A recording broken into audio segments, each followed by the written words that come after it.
Hi, it's Paul. So in today's video, I'm going to talk to you about the biggest opportunity I see of a lifetime, really, which is in the world of mergers and acquisitions. So 23% of SMEs are owned by the baby boomer generation, and the vast majority really don't have a clear exit strategy. This is evidenced by the fact that there's 10,000 businesses closing every single day in the United States. Business owners that are facing retirement or even more pressing motivations, such as maybe health issues. There are hundreds of thousands of these opportunities everywhere, whether you're in America, the UK, or Australia. Now, many of these owners can't sell because, private equity, they're probably not big enough to be on their radar. Trade buyers may see them as too high risk, and their kids or employees don't want to buy the business off them because they can see how hard it is to run a small business. So this gives opportunities to people like me and you to potentially acquire them. So if you're new to mergers and acquisitions, how do you even contemplate taking advantage of this massive wealth creation opportunity? Where do you start? How do you even contemplate buying a company? Well, let me start with a story. In the early noughties, I built a HR and staffing business with my brother, which we sold after 7 years. And we then decided to start another one. But a few months in, we really realized that despite our success with the first, our new startup really had no customers, no staff, no real brand. And whilst it was really fun to create all of those things, having been through the startup journey for the prior 7 years, I thought there really has to be maybe a smarter way. And this is what led me to my first acquisition. And I acquired actually a distressed company. And even though it was distressed, it had been around for over 100 years. It had staff, it had customers, it had inventory. And most importantly, it had cash flow. So this is when I suppose I had my epiphany moment of buying a business is much easier than starting one. But before we dive into all of that, let me just take you back to my days in recruitment. So in 2004, I left a very well paid job where I'd been very successful, and I decided to start my own business in a completely new industry that I had no experience of. So at the age of 20, I thought I had this idea and I was really excited to turn that into a business. But 3 months into that journey, I realized that I'd bitten off far more than I could chew because I knew very little about running a business, managing cash flow, or really how I was going to turn my idea into a successful, profitable business. So my pitch at the time was as a recruiter, I was going to find better staff for my clients than any of my competitors.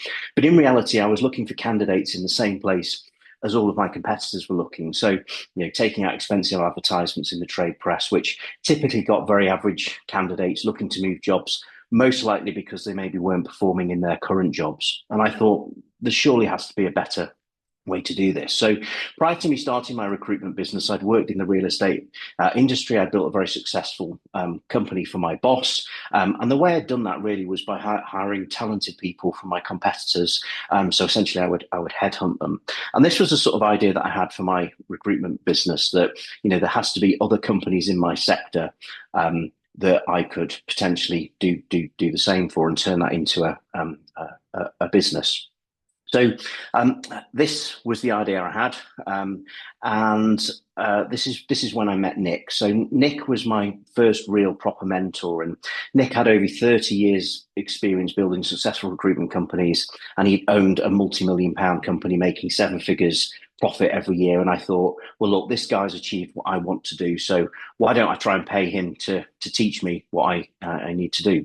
So I drove up to his offices with my sales guy and we embarked on a 4 day crash course, sort of training course run by Nick, promising to teach me all the fundamentals of what I needed to know to kickstart my business. And after the first half day, I realized that this guy really knew what he was talking about. And I could start to see how this business could be made to be successful. And I decided to close the business for a few days and I brought the whole of the rest of my team up to take part in the training. So Nick introduced me into how to run and scale a headhunting agency, and I would approach talented people with my clients' competition, and I get them to join my client's business. And Nick basically showed me everything I needed to do. I just wish I'd found him, 3 months prior, and it would have saved me a whole load of hassle. So why then? Did I, after I sold my recruitment business in 2011, did I not find a mentor in M&A? Well, you see, I'd actually made an acquisition before when I had my full-time job prior to starting my recruitment business, I'd managed to acquire a family business for £1. Now, it wasn't distressed, but it wasn't really performing. So I took over a nursery school to kids' kindergarten, and I used my business and sales skills to streamline the operations, hire the right people, and put the right processes in place to ensure that the business could grow. And after a year, I sold it for 8 figures. And this gave me some starting capital to start my own business. And what this experience showed me is that I could acquire a business, turn it around, I thought, although wrongly, as I now know. So in that sort of second deal, I'd done the recruitment startup. I'd found this other acquisition. I spent 3 years working in that acquisition, and I definitely overpaid for the business. I borrowed money to acquire it, and whilst I knew what we needed to do operationally to turn this business around, debt made it a very tough environment in those 3 years. And I don't know why I didn't find a mentor.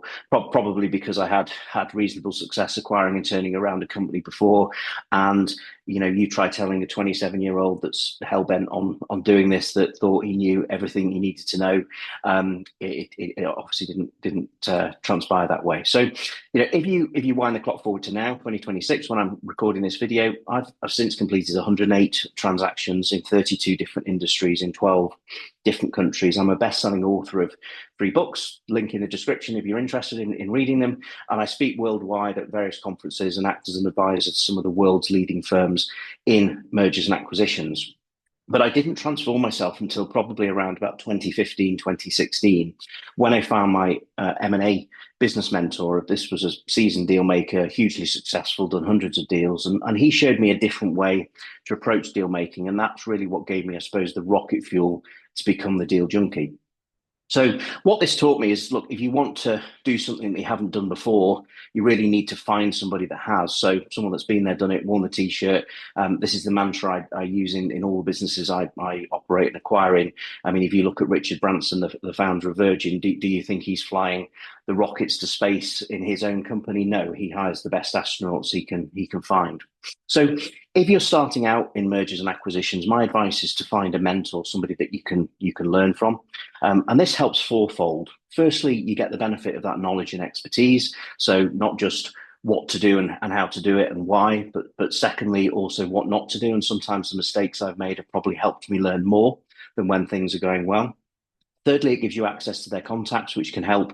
And fourthly, it's the credibility. So, can you imagine approaching a business owner who's run their business for 30 years and you're pitching them to buy their company when you have zero track record of doing this before? But, maybe if you're partnering with somebody that has, then this enables you to trade this lack of experience and credibility for theirs. So look, there's deals everywhere. And whilst I'm sector agnostic, having done deals in 32 different industries, if I had my time again, I would still make that first acquisition in an industry that I knew. If you worked in a business, you've got contacts in a sector, you know the business model, you've got expertise. It's far easier to build a relationship with a business owner if you talk their language than if you go into a brand new industry. So I find the most successful deal makers have this laser focus on sector. So how did I find my mentor? Well, firstly, with Nick, I did some research and I identified some credible people in the recruitment industry. It was a very simple commercial arrangement. I would pay him for his time and his expertise. And then my first M&A mentor was very much the same. But other times when I've needed to find somebody with certain expertise, I identify who I'd like to work with. And then I think how I could try and help them and sort of add some value. So you could potentially offer whatever skills you have in return for them mentoring you. So when you're ready to start looking for deals and engaging with people, and you've got your mentor, you really can't skip this next step, which is fundamental for me, because if you do, then you risk not getting your first deal. So what is it? Well, I call it positioning. So if I were to Google you now, what would I find? On your Facebook page, what's your personal life look like? Does it look like you're a serial entrepreneur, a business investor? Does your LinkedIn say that you work for ABC company in a management role, that you're not a buyer of companies? You really need to create a personal brand, and that's not something that can be done overnight, but you can, over a 6-month period, set some solid foundations. And whilst you're doing this and building your own brand, you can work with your mentor and use their credibility and their expertise to open doors.